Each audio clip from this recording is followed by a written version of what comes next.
Qurbonlik shartlari va odoblari. Alloh taolo bandalarni o'ziga yaqinlashtiruvchi bir qancha ibodatlarga buyurgan. Ana shunday ibodatlardan biri qurbonlikdir.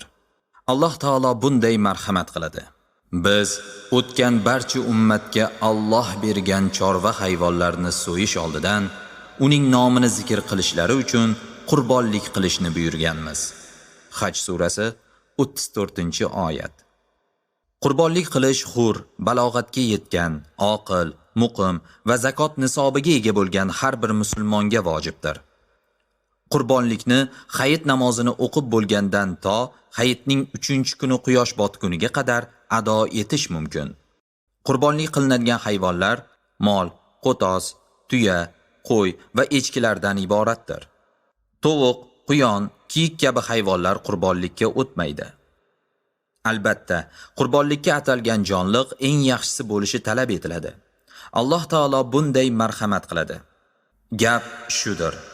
Kim Allohning shiorlari, qurbonliklarni ulug'lasa, bas, albatta, bu qalblarning taqvosidandir.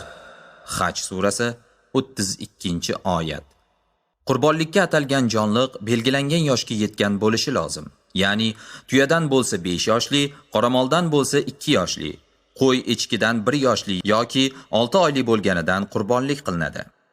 Ammo imkoni bor odam kamida 1 yoshli qo'y yoki echki qurbonlik qilishi kerak. Ko'zidagi g'ilayligi ochiq-oydin bilinib turadigan hayvonni, kasalligi bor hayvonni, cho'loqligi aniq bilinib turadigan hayvonni va o'ta ozg'in hayvonni qurbonlikka so'yish joiz emas. Qurbonlikka atalgan jonliqning shoxi qisman singan bo'lsa, qulog'i, dumining 3dan 1 yoki 3dan 1dan ozrog'i kesilgan bo'lsa ham qurbonlik qilish joiz. Alloh roziligi uchun atalgan qurbonlikning eng yaxshisini so'yishlik afzaldir. Zero amallarning qabul bo'lishi qalbdagi taqvoga bog'liqdir. Alloh taolo bunday marhamat qiladi. Qurbonlikni Alloh taqvodorlardangina qabul qilur. Moida surasi 27-oyat.